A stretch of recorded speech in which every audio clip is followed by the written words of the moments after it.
Gemini Sun Moon Rising, this is your monthly reading for August 2026. So this is a general reading. Pwede kayong makarelate, pwedeng hindi, just take what resonates. Another reminder, I will not message you or follow you para mag-offer ng services. So mag-ingat kayo sa mga fake accounts and scammers. Kung gusto nyo ng private reading, just go to my website, mrqueenph.com, or you can book directly sa aking calendar. Link on the description or comment section. Ano ba yun? Parang ano lang. Parang commercial. Okay, Gemini, what's up?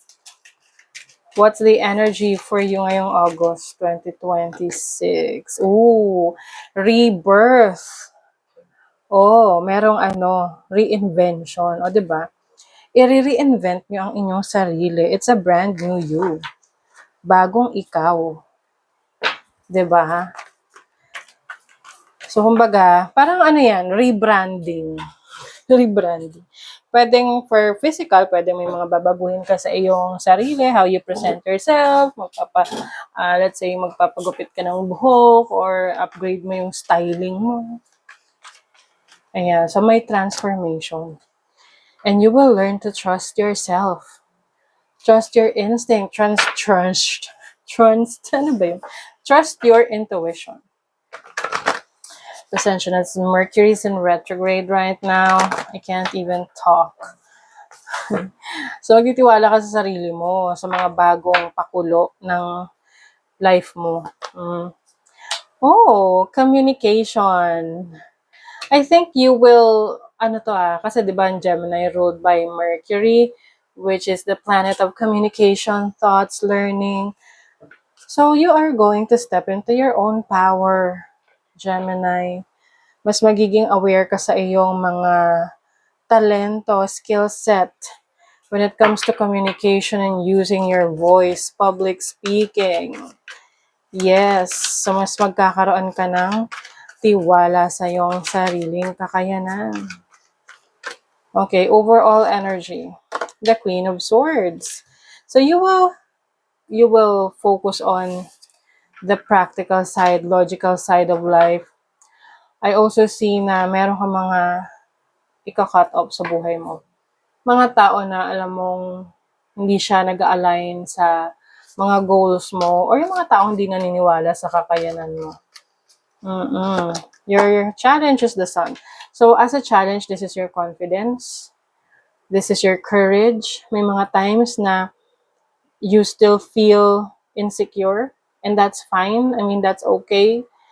Lahat naman tayo nagdadaan sa ganyan. Meron tayong mga insecurities. Ang importante is, we are working on it. So, yung iba sa inyo, pwede ang insecurities nyo is about your communication skills, your presentation.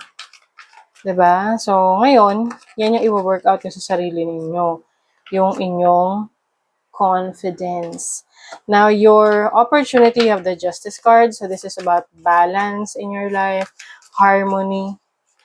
So, mas may opportunity ka na bigyan ng chance yung sarili mo na makapag-isip at makapag-decide ng makakabuti para sa'yo. Maari ring may opportunities for you to, make more money, to meet new friends, connections, because this is ruled by Libra rose Venus, the money, and about connections and friendships and love. Now, your blessing is the Eight of Cups. Okay. So, some of you, merong iiwanan na situation. So, itong iiwanan na situation na to, pwedeng relationship, connection, pwedeng trabaho, career, na hindi na sa inyo satisfying. Hindi na kayo masaya.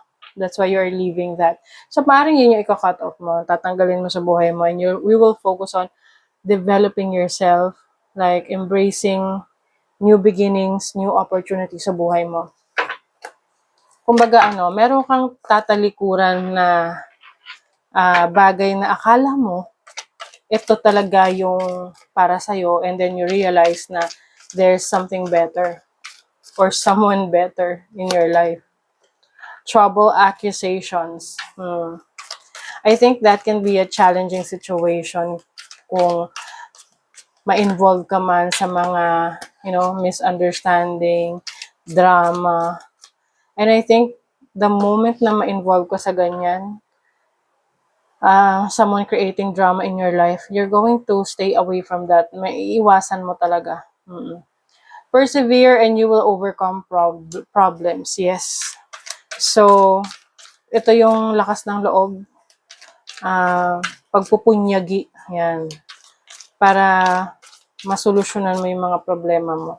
Hindi ka basta-basta susuko. Or hindi ka talaga susuko. Hanggat hindi mo naayos, nabibigyan ng solusyon yung mga problema. Wow. Something something exciting is coming sa buhay mo. In what area of life? Ooh, 7th house of relationship. So, pwedeng iba sa inyo, papasok kayo sa isang exciting na relasyon. Pwedeng partnership, pwedeng business. So, ano man ang aligned sa inyo dyan. That's the 7th house. And, of course, maging maingat lang din. Kasi pwedeng yung mga makaka-deal mo, hindi maganda yung intention sa whatever you are dealing with. So, be careful as well. Okay? Minsan nauunahan kasi tayo ng excitement na, oh my God, this is a new opportunity or this is a new person. Pero yung pala, hindi natin na-check na may red flags pala. Diba? Whoa, I love this. Abundance. Move with the flow of abundance around and through you. 'Di ba? Napapaligiran ka ng abundance, ng kasaganaan sa buhay mo. A lot of opportunities here.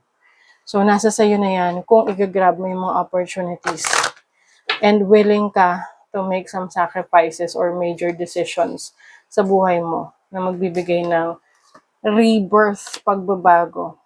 Acceptance, embrace who you are. Yes. Sometimes kasi we tend to compare ourselves sa ibang tao na, ay, ba't kasi ganon? Dapat ganito ako, ba't hindi ako ganito? And you have to look inward.